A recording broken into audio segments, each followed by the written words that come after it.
स्वागत है आप सभी का हमारे एक और नए वीडियो में। तो आज का जो वीडियो है आपका नॉर्थ ईस्टर्न हिल यूनिवर्सिटी के ऊपर है कि इसका जो फीस स्ट्रक्चर है वो किस टाइप से है, उसके ऊपर हम लोग आज पूरा डिस्कस करने वाले हैं। ठीक है, बहुत सारे बच्चे लोग पूछ रहे थे कि जो नेहू है उसका फीस स्ट्रक्चर के बारे में बताएं।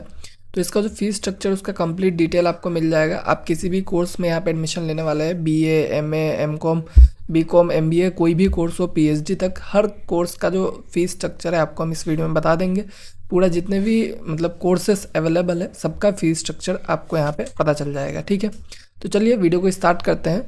तो फीस जो है कि जो कॉमन है हर प्रोग्राम के लिए। ठीक है, तो सबसे पहले यहाँ पे देख लीजिए, common fees for all programme payable by Indian students. ठीक है, इंडियन स्टूडेंट्स का बात किया जा रहा है, फॉरेन स्टूडेंट्स का नहीं है, फॉरेन का अलग फीस होता है। ठीक है, फीस इन इंडियन रुपीज़ का बात किया जाए, जितने भी फीस है आपका सब इंडियन रुपीज़ में दिखाया जाएगा आपको। तो सबसे पहले आपका कोर्सेज देख लीजिए, BA LLB honours, MA, MCOM, M library science, MBA, MTTM, MBA agri business certificate और डिप्लोमा, ये सारे जितने भी कोर्सेस है। और आपका जो BTech, BArch, MSc, MTech, MCA और MSc horticulture, MSc food technology, ये सारे कोर्सेज जो है, इन सब कोर्सेज में आपको क्या फीस देना है। फिर आपका MPhil और PhD, ये सब जितने भी आपको कोर्सेज दिख गए, हर कोर्सेज का जो आपका ट्यूशन फ़ी या फिर जो PhD वगैरह का रिसर्च प्रोविज़न फ़ी जो भी होगा, तो ये सब कितना है आपका, बस 140 रुपीज़ पर मंथ। ठीक है, 140 पर मंथ मतलब कि अगर आपका जो ये पर ईयर का देखा जाए तो आपका 10 महीने में 1400, फिर आपका अराउंड 1600 के आसपास मतलब पकड़ के जा सकते हैं। ठीक है, तो अराउंड 1600 के आसपास आपका पर ईयर फीस रहेगा। ठीक है, पूरा कोई भी नॉर्मल BA MA कोर्सेज के लिए, MCOM के लिए भी। ठीक है, और उसके बाद आपका BTech और BArchaeology ये सब के लिए भी आपका सेम रहेगा। MPhil में थोड़ा सा 40 रुपये ज़्यादा है और PhD में आपका थोड़ा सा और ज़्यादा है। ठीक है, नॉर्मल फीस है आपका 2000 से कम में सब हो जाएगा। लेबोरेटरी फ़ी के नाम पे मंथली आपसे 60 रुपीज़ के आसपास लिया जाएगा और इनमें आपको 120 देना पड़ेगा। ठीक है, लाइब्रेरी फ़ी आपका पर सेमिस्टर, ठीक है, मतलब आफ्टर एवरी 6 मंथ आपसे 60 रुपीज़ लिया जाएगा। और आपका फिर स्पोर्ट्स का जो फीस है, ठीक है, ये भी आपका पर एनम पूरे साल में आपसे 120 लिया जाएगा, किसी भी कोर्स में भी आप ले लीजिए। फिर आपका मेडिकल फ़ी पर एनम मतलब ये भी पूरे साल में 180 180 180। फिर आपका बाद कुछ ये फंड है जो भी आपको 110 110 ऐसा करके देना है। फिर आपका ये अलग अलग जो भी आपको देखने को मिल रहा है, सब ये छोटे मोटे चार्जेस है। ठीक है, सब मिला के आपका अप्रोक्सीमेटली अगर ऊपर के जितने भी आपको फीस देखने को मिला सबको अगर हम लोग कैलकुलेट भी कर ले, ठीक है, तो पूरा ईयर का जो कॉस्ट है मोस्ट प्रोबेबली आपका मतलब मैक्सिमम अगर बहुत चला जाएगा तो 3000 to 3500 रहेगा। ठीक है, उसके बाद आपका जो एग्जामिनेशन फ़ीस वगैरह होता है, ये तो आपका वहाँ पे जाएंगे तो ही है, मतलब ठीक है, एग्ज़ाम देने का फ़ीस लगता है, नॉर्मल सा चीज़ है, आपको ज़्यादा नहीं देना है। जिसका प्रैक्टिकल हो 400 देगा, जिसका प्रैक्टिकल नहीं हो 350 देगा, सिंपल वेरी इजी। ठीक है, बहुत ही मतलब नॉर्मल सा चीज़ है। और हॉस्टल फ़ीस का बात किया जाए तो हॉस्टल फ़ीस में आपको रूम रेंट जो है मंथली 300 रुपये देना है। उसके बाद कॉशन मनी जो कि आपको रिफ़ंड किया जाएगा वो 1500 है। और मेस कॉशन मनी आपको 2000 देना पड़ेगा, जिसको आप या तो रिफ़ंड ले सकते हैं बाद में या फिर उसको मेस फीस के साथ एडजस्ट कर सकते हैं। मेस फीस यहाँ पे मेंशन नहीं किया गया है। मोस्ट प्रोबेबली जो आपका मेस फीस होगा वो इस टाइप से होगा कि आप जितने बार खाना खाएंगे उतने बार आपसे पैसा लिया जाएगा। ठीक है, बट रूम रेंट आपका बस 300 रुपये है। ठीक है, इसके बाद कुछ miscellaneous like electricity and other charges per year का आपका 600 रुपये लिया जाएगा।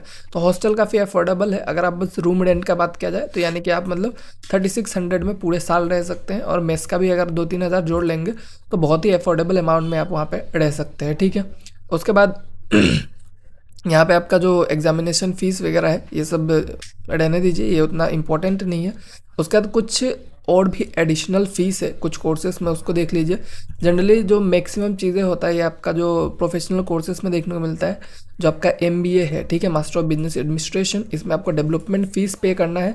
जो नॉन स्पॉन्सर्ड इंडियन स्टूडेंट्स है उनको 12,000 देना है, और जो full time sponsored Indian students हैं उनको 30,000 देना है। ठीक है, और उसका जो कोर्स फीस है वो आपको पर सेमिस्टर 20,000 देना है, और जो और फुल टाइम स्पॉन्सर्ड स्टूडेंट के लिए 30,000 देना है। ठीक है, तो ये जो नॉन स्पॉन्सर्ड और फुल टाइम स्पॉन्सर्ड स्टूडेंट है इसके बारे में मैंने मतलब थोड़ा सा पता किया, तो मुझे पता चला कि नॉन स्पॉन्सर्ड मतलब कि किसी को कोई मतलब बेग्ड नहीं है, कोई इसको हेल्प नहीं कर रहा है पढ़ाई करने में, इस तरह से मुझे पता चला। मतलब कि गवर्नमेंट से कोई फंडिंग नहीं आ रहा है, या फिर कोई भी मतलब नॉर्मली खुद के पैसे से पढ़ रहा है। ठीक है, और फुल टाइम स्पॉन्सर्ड मतलब कि या तो गवर्नमेंट उसके लिए पे कर रहा है या फिर कोई और पे कर रहा है। ठीक है, इस तरह से मतलब सिस्टम था। तो इसके ऊपर और डिटेल में आप जान लीजिएगा कि कौन सा मतलब आप कैटेगरी में पढ़ेंगे। ठीक है, क्योंकि यहाँ पे आपका ज़्यादा डिफरेंस भी नहीं है, 10,000 का एक डिफरेंस आपको देखने को मिलता है। ये हर कोर्स में आपका सेम इस तरह से लिखा हुआ है, ठीक है।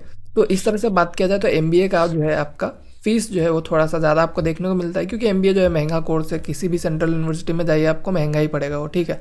तो इतना के हिसाब से मतलब MBA का कोर्सेज का थोड़ा फीस जो है वो थोड़ा ज़्यादा है।